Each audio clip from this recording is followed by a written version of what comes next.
Now we'll look at causality and Paley-Wiener criteria.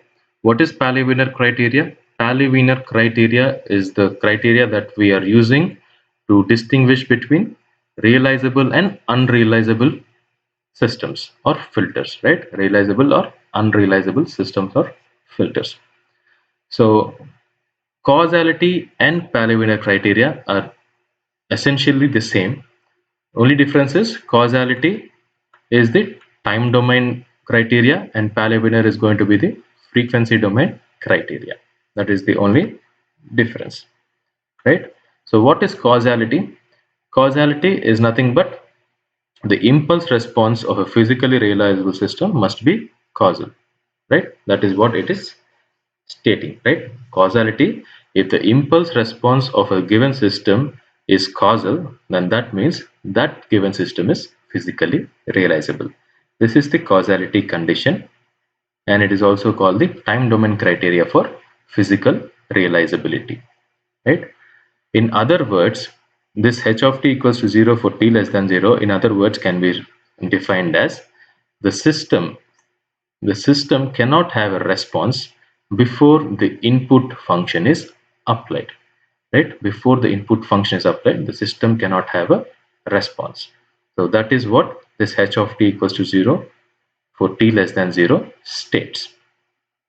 So causality condition is nothing but the time domain criteria for physical realizability, and it states that if the impulse response is causal for a given system, then such system can be physically realizable.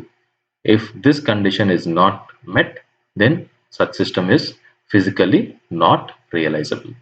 Now the same condition in frequency domain representation, it is called Paley-Wiener criteria. It gives the condition based on the magnitude function mod h of omega. Now this is the condition in frequency domain. H of omega is nothing but the Fourier transform of h of t. So minus infinite integral minus infinite to infinite mod of natural logarithm of h of omega divided by 1 by omega square d omega must be a finite value. If this condition is satisfied, then it is sufficient. If it is necessary, the necessary condition is met, and we can sufficiently state that the given system is physically realizable. If this condition is not met, again we can say the system is not realizable physically, right? So any system whose magnitude function, that is h of omega, violates this condition here, or this condition here, it means that system is non-realizable. When the system is non-realizable, it means the impulse response is non-causal. The impulse response is non-causal. For Paley-Wiener criteria to be valid, for this Paley-Wiener criteria, for the existence of the Paley-Wiener criteria, this is the condition: minus infinite to infinite mod h of omega whole square d omega must be less than infinite. That is, my magnitude function must be square integrable. It must be square integrable. Only then I can apply my Paley-Wiener criteria. Otherwise, I can't apply my Paley-Wiener criteria. So this is the criteria that distinguishes the realizable filters and non-realizable filters. So what conclusions can we draw from this Paley-Wiener criteria? If you look at what was the condition, minus infinite to infinite ln h of omega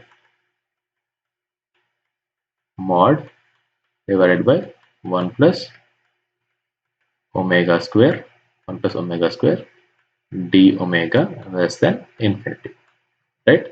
From this we can conclude the following 2 points. So what is that? The magnitude function h of omega may be 0 at some discrete frequencies, but it cannot be 0 over a finite band of frequencies. If I consider my h of omega to be 0 over a finite band of frequencies, so now what can I do? This minus infinite to infinite, I can make it as 3 different bands. Let me say from minus infinite to omega 1, from omega 1 to omega 2, and omega 2 to infinity. If I consider this integral as three different integrals, suppose if over a finite band of omega 1 and omega 2, if my h of omega becomes 0, this goes to infinity. This goes to, the second integral goes to infinity. And what happens if this goes to infinity? This condition is not met. The Pauli-Wiener criteria is not met. It is violating the Pauli-Wiener criteria. That means such filters are not realizable. What are such filters when they are not physically realizable? They are ideal filters. My ideal filter, let me say, this is my ideal filter, right? In this band it is 0, and in this band it is 0. So minus infinite to infinite, now I'm going to write it as minus infinite to, let me say, omega c, minus omega c, and minus omega c to omega c, and omega c to infinite. Here my h of omega is 0, so this goes to infinity. Here also it is 0, so this goes to infinity, and this gives me some finite value. So if I add all these three, my value is going to be infinity. It is never less than infinite. So such filters, they violate the Pauli-Wiener criteria and hence are called physically unrealizable filters or ideal filters, right? So that is one conclusion from Pauli-Wiener criteria.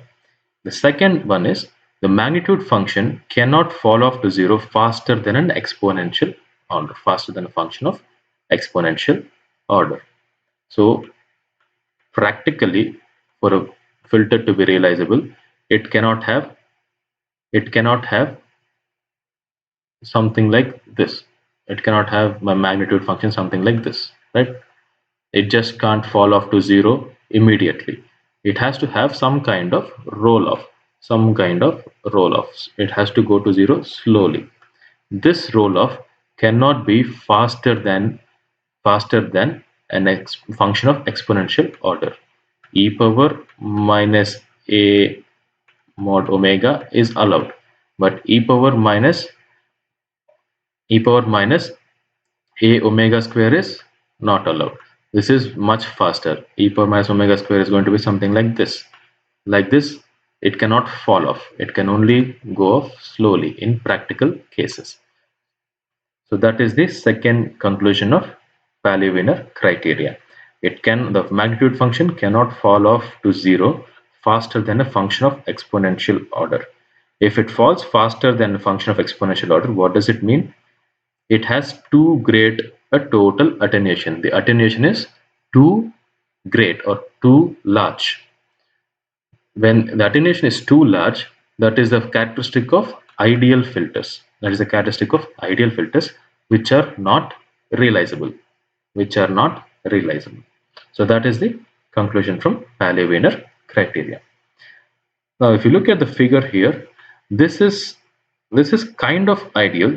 This is kind of ideal, but it is satisfying. It is satisfying the first conclusion that we made. That is, it can go to 0. H of omega can be 0 at some discrete frequencies. At some discrete frequencies, it is 0. But it is not 0 over a finite band of frequencies. It is not 0 for a continuous band of frequencies. So this example is something that satisfies the Pauli-Wiener criteria, the first conclusion of Pauli-Wiener criteria. This roll off also, it cannot be so fast. It has to be something like this. Then it is a completely physically realizable system. It is a completely physically realizable system. So for a completely physically realizable system, this roll off here should be something like this. Then we can call it a completely realizable system, physically realizable system. So that is the Pauli-Wiener criteria. The next topic is distortionless transmission through a system. So what is distortion? Distortion is something but it is a loss. We can call distortion as loss. So the transmission of a signal through a system is said to be distortionless if the output signal is an exact replica of the input signal. So I have my output signal here. Let me say this is my, sorry, I have my input signal here. Let me say this is my input signal. This is my input signal. If my output signal is also looking exactly like that, exactly like my input signal, I'm not talking about amplitude here. I'm just talking about the shape of the signal. If it is looking exactly like the input signal, then I can say there is not much loss of information. There is not any loss of information, right? Information is not lost.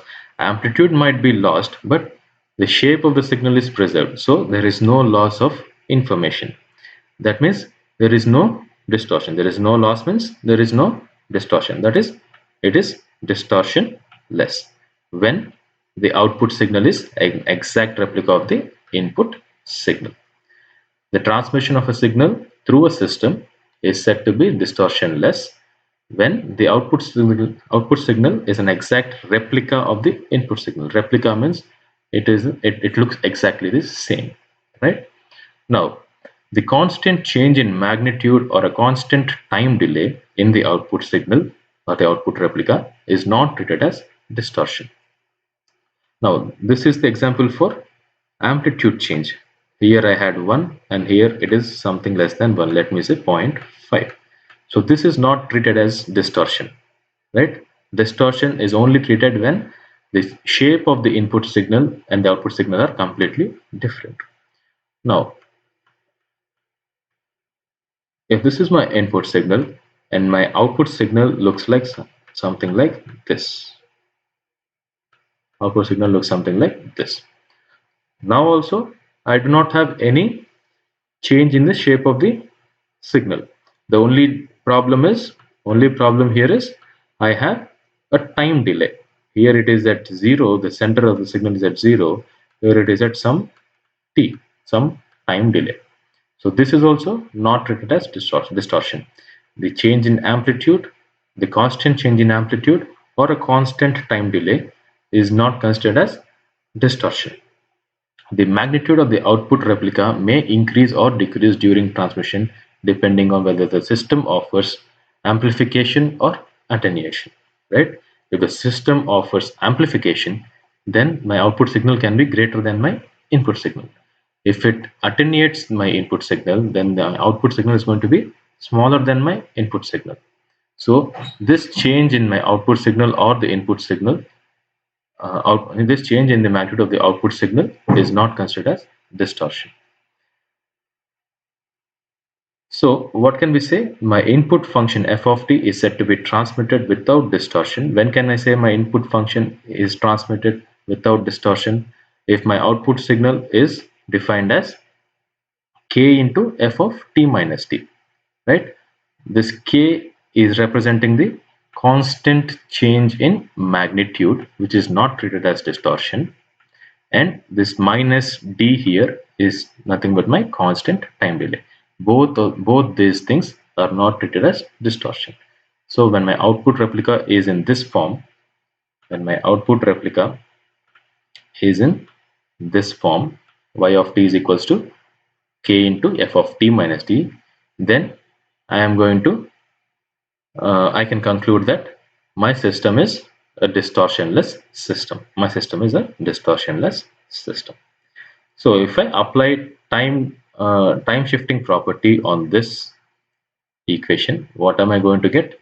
Here, if I apply Fourier transform, it's going to be y of omega, and here it is k constant into f of omega into e power minus j omega d, right? This is the Fourier transform of equation 1.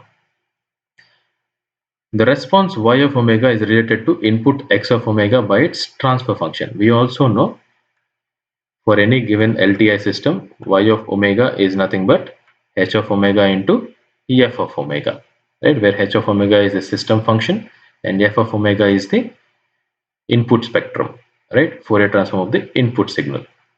Now, if I compare these two equations here, the second and third equations, my h of omega is nothing but k into e power minus j omega d. This is my frequency domain representation for a distortionless transmission. For a distortionless system, my frequency response is going to look like this: a constant multiplied by a phase shift, right? Constant multiplied by phase shift. This is the frequency domain response representation or frequency response. Now, if I have to find the impulse response of a distortionless system, I can just apply inverse Fourier transform for equation 4 here, right? If I take inverse Fourier transform, it is nothing but h of t is equals to k into del of t has impulse transform or Fourier transform of 1. Now del of t minus d will have a Fourier transform of e power minus j omega d. So in inverse Fourier transform for this equation is going to be k into del of t minus d, right? That is the impulse response of my distortionless system. In the equation 4, if I write this as in the polar form, h of omega in the polar form, the magnitude is going to be k, magnitude spectrum is going to be k, and the phase is going to be negative omega t, negative omega t. If you remember, this is the equation that we have used for phase response in ideal filters. Ideal filters, that means they are not going to distort anything through them, right? They're not going to distort. That is the linear phase. Now, this is the impulse response we have calculated and the phase response. So this is how my distortionless systems magnitude and phase response look like. This is the magnitude, which is constant k, and my phase response is negative omega d. The magnitude should be constant for distortionless transmission.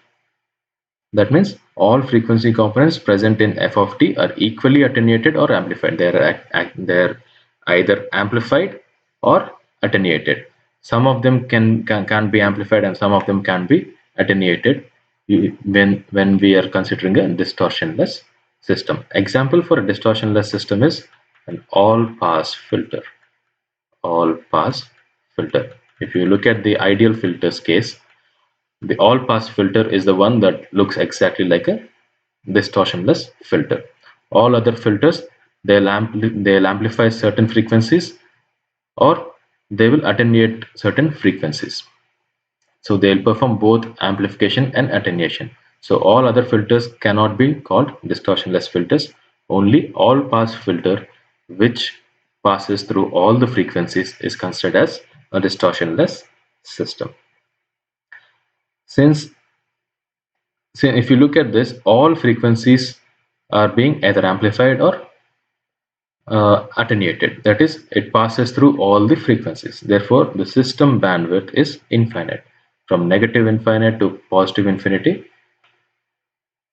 it is a constant. That is, it is infinite. System bandwidth is going to be infinite. In practice, no system has infinite bandwidth. Hence, distortionless condition is never met. It is not possible to meet this condition in practice.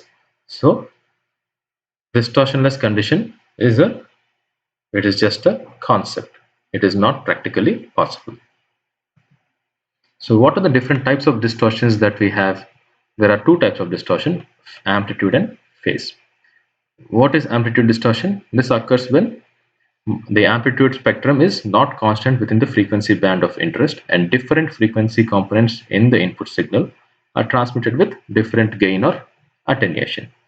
Your low pass filter, a high pass filter, or band pass filter, all these filters are they have amplitude distortion. That means certain frequencies are transmitted with some gain and certain frequencies are attenuated, right? in the low pass filter. The lower frequencies are transmitted without any problem, and the higher frequencies are completely attenuated. So it has amplitude distortion. Phase distortion is something that when the phase spectrum theta of omega is not changing linearly with time.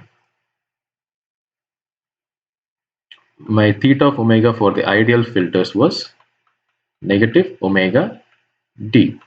It is changing linearly with time. So my ideal filters do not have any phase distortion. When if for suppose let me consider a phase spectrum that is like this for any given system. This is a system, and let me consider its phase response is something like this, minus omega square d. Now it is not linearly changing with time. It is changing. It is not a linear change. So when there is no linear change in my phase spectrum, then my input signal is subject to different time delays. So then we call the system is a phase the distortion type. The type of distortion that is introduced is phase distortion. So these distortions will change the shape of the output as compared to the input waveform, right? When the change in the magnitude is different for different frequencies, and the change the phase change is not linear with respect to time, then my shape of the signal is going to be different from the input. So it that is a kind of distortion. If you remember, we have taken this input and we have passed it through a practical low pass filter, right? Practical low pass filter. And what was our output? Our output looked like something like this. Now, this is an example for distortion system, right? The amplitude, so different frequencies here are being modified differently, and the phase also is modified, right? The entire the shape of the input signal and shape of the output signal are completely different. So this is a distortion system. Practical low pass filter is a distortion system. Then system bandwidth. The bandwidth of the system is the interval or range of frequencies over which the magnitude remains within 1 by 2 times of its value at midband. So this is the frequency response of the system. So this is the maximum value of my frequency response here. A is my maximum value. So as long as my mod h of omega, the magnitude is 1 by greater than 1 by root 2 times of a. So here this is the point, right? A by root 2.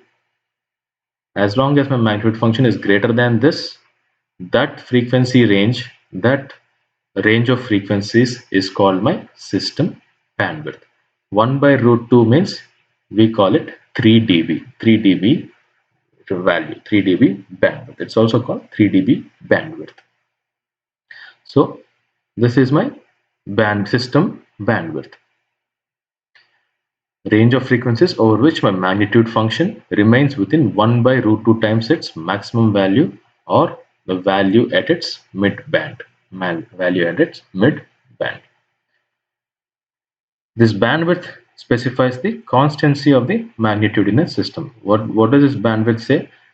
This bandwidth says that within that frequency range, my magnitude h of omega is almost a constant. That is the what the bandwidth specifies. Now, bandwidth is given by my upper frequency minus the lower frequency. This is the system bandwidth, right? This is the system bandwidth. Then signal bandwidth. Signal bandwidth is defined as the range of frequencies in which most signal energy or power lies. It is the range of frequencies spanned by signal components of a signal. So what does the signal bandwidth say? It says that it is the a range of frequencies in which most signal energy or power lies. Suppose the signal has certain frequencies, or the signal looks something like this. What is the range? What is the range of frequencies over which my maximum power lies? This is where my maximum power lies. This is where my maximum power lies. Here all I have very less power. The maximum power lies here. So that is my signal bandwidth. Generally, we call the signal bandwidth as twice the highest frequency component in the signal, right? Twice the highest frequency component.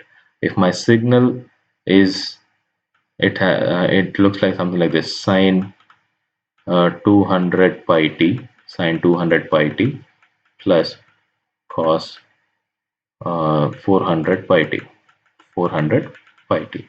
Then what is the maximum frequency, highest frequency in this signal? Sine 200 pi t. So omega is equals to 200 pi.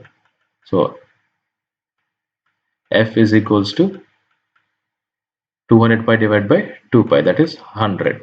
Similarly here f2, this is f1 and this is f2. f2 is going to be 200, right? f2 is going to be 200. So the highest frequency is 200.